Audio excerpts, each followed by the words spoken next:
Hey everybody, welcome back to today's video. Happy Wednesday to everyone watching this. I hope you guys all had a fantastic day today. Now, as you can see, we are here at the back of the trailer. We have the 360 sprint car behind me. It is all locked and loaded and ready for Skagit Speedway this Thursday. Last week we ran Skagit for their season opener, had a lot of fun, and now we're ready to make another appearance there. My third in my career. Skagit's still a little bit of a new track to me, trying to figure it all out, and we're ready to take it on again this Thursday. Now, I'm pretty sure for everyone involved, the Skagit Speedway opener was a success. It seemed like they moved through the night super smoothly, sounded like they had a lot of people buy the pay-per-view. If you'd like to buy the pay-per-view for this Thursday, I'll put a link at the top of the description. The first night was super exciting. The race for the lead in the 360 sprint car division was literally unbelievable, slider for slider, and it came down to a photo finish. And another great thing about it, if you missed the vlog or the live stream, was it went green to checkered. All 25 laps, caution-free, so that was super cool because like I mentioned, the show went by super quick. The A main event alone only took about 6.5 minutes. But today here on the YouTube channel, we have a fun video planned out for you guys doing a Q&A. I try to do about one of these a month to answer all of your guys' valuable questions that you comment in the comment section down below or private message me over my social media. Now, if you guys have a super specific question and I did not get into it in today's video, make sure you guys send me a message on my social media or comment in the comment section down below and I'll do my best to get to it.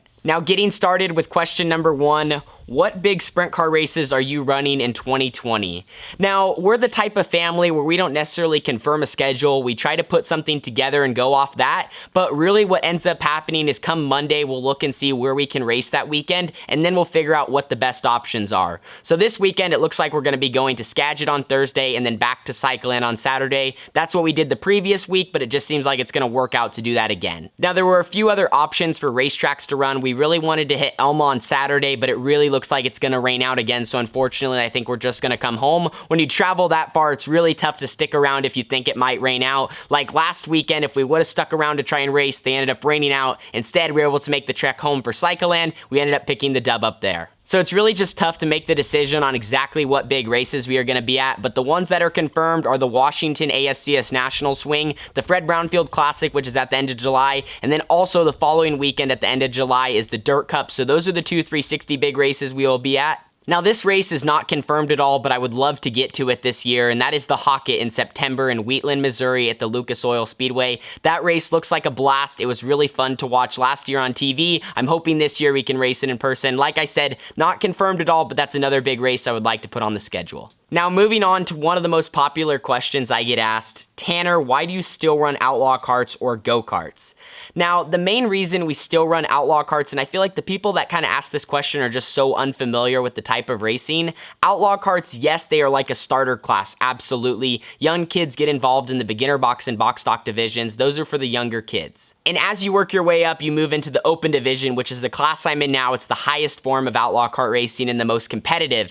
Now, I know it may just seem like a go-kart and they're small and you're like, why would anyone over the age of 16 or 17 run these? One, they are affordable to run on a weekly basis. And also, those are my roots. And there's really, I think, in my opinion, a lot to be learned from outlaw kart racing. Really just getting in the seat, you know, I'm able to do it quite a few times a year. And just the high pace that they are, the slide jobs, running different lines, I think they teach you a lot. Now, another reason I love to run Outlaw Karts are because of my great ties with Factory QRC. Factory QRC is the #1 outlaw kart manufacturer in the country, and they have been since 1985. They've won races for years and years now all over the United States, and fortunate enough, I'm their house driver out here on the West Coast. Running with my car owner as well as the owner of QRC Karts, Jimmy Elledge, and my teammate Landon Brooks has been an absolute blast recently, and we've won many races at the Red Bluff Outlaws, and we just picked up our first feature win at the Cycleland Speedway. So running with them is super fun, and then also my personal opinion is just outlaw karts really help keep your skills sharp. I think the outlaw kart helps me with a few things in the sprint car, and the sprint car helps me with a few things in the outlaw kart.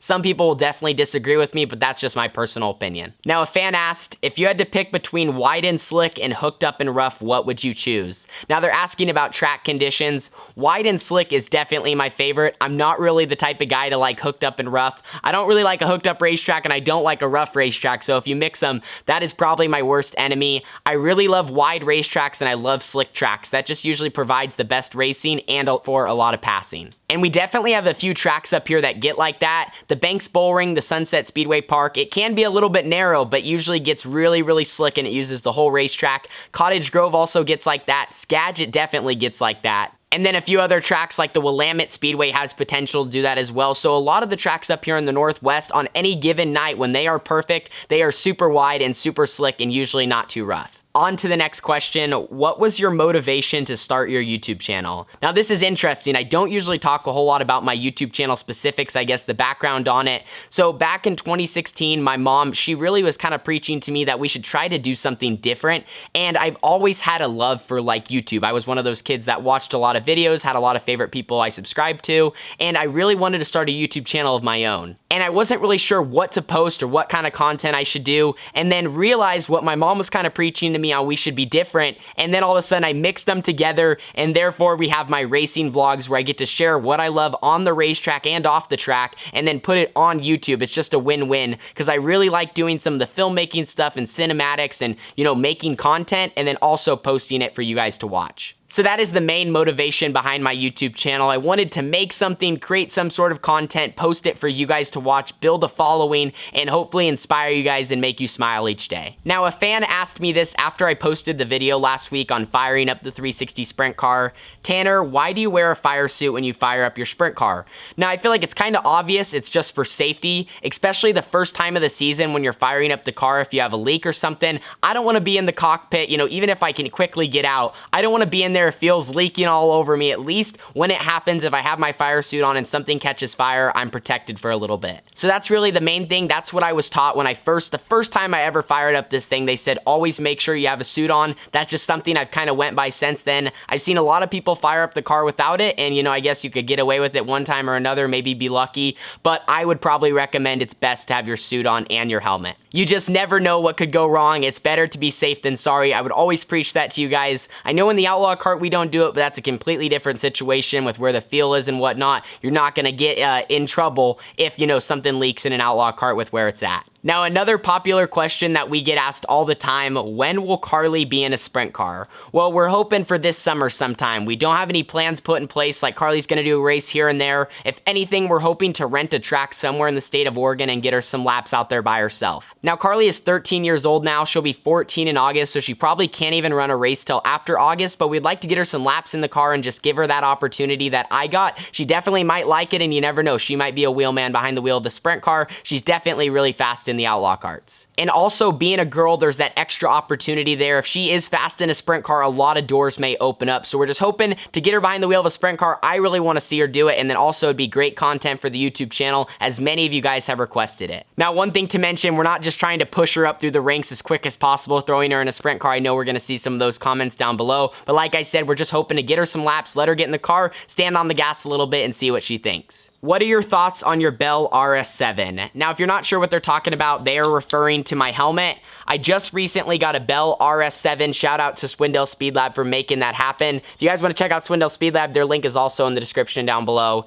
Anyway, I have a carbon fiber Bell here, the lightest helmet on the market right now. This thing is super nice. It's painted by Poland Designs, as you can see here on the visor strip. Really love his work as well. Anyway, I enjoy this thing. I've really liked the few races I've done with it. I want to run a few more just to kind of keep testing it out. Obviously, I will, and I'll be able to give better feedback. But so far, one of the big things that I noticed is how comfortable it is. Wearing it in the race car, it doesn't even feel like it's there. And then as well as the padding inside is really comfortable on like your forehead and cheeks. So really no complaints so far. If you guys are definitely looking into getting a Bell, that would be the way to go. They're super nice, they're super light and comfortable. Now, I know I said a few of the questions in today's video are popular, but this is by far the most popular question I get asked. Will you get in a 410 anytime soon? What's the timeline looking on that? I get this question asked every single day, and I think some people are just not familiar with the situation I'm in. I am from the West Coast, and unfortunately, 410s are pretty much dead out here, especially in the state of Oregon and Washington. There are 0 410 races out here each year besides when the Outlaws come to town. Now, there is a small 410 series in California called KWS, the NARC 410s, and I believe they have about 20 shows a season and they get anywhere from 15 to 20 cars. So that's awesome, but it's not like we have a dominant 410 series out here that's really within driving distance of super, super close, I mean within a few hours. So I wish I had a better answer for you guys, but really that's the truth. We just don't have a lot of opportunity out here on the West Coast to run one. If I get the opportunity, maybe in the Midwest or somewhere just to run a few laps, I will definitely let you guys know as soon as possible. But as of right now, like I said, 410s are dead here in Oregon and Washington. So that's really it for today's Q&A. Thank you to everyone who sent in questions. If yours didn't get answered, make sure you guys comment in the comment section down below or send me a message.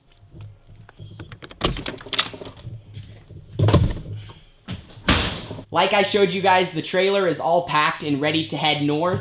One thing that I sometimes get asked, and I didn't even mean to include this in the Q&A necessarily, but why do you drive so far north, 9 hours to Skagit, when there's a few other tracks that are going to be running closer to you? And the main thing is, it is not bad to drive 9 hours when you're going to a really good track. When you know 9 times out of 10 it's going to be wide and slick, super smooth. The staff is great, the competition's awesome, the facility's really, really nice. It's when you're driving 9 hours and you know this racetrack's really iffy, it might rain out, it might be rough, it might be hooked up, but when you're going 9 hours to a great track, it's no issue at all. We will drive the distance. So I am absolutely stoked to get back to the Skagit Speedway in Alger, Washington for another fun Thursday Night Thunder event. We are going to be gunning for my first 360 sprint car win. We've won quite a few races in the limited, but we got to check off the box for a 360 win. I feel hungrier than ever, and I think this will be a great opportunity for me to go out there and show the speed we have. Anyway, see you guys all in the next video. Stay tuned for future vlogs. Deuces.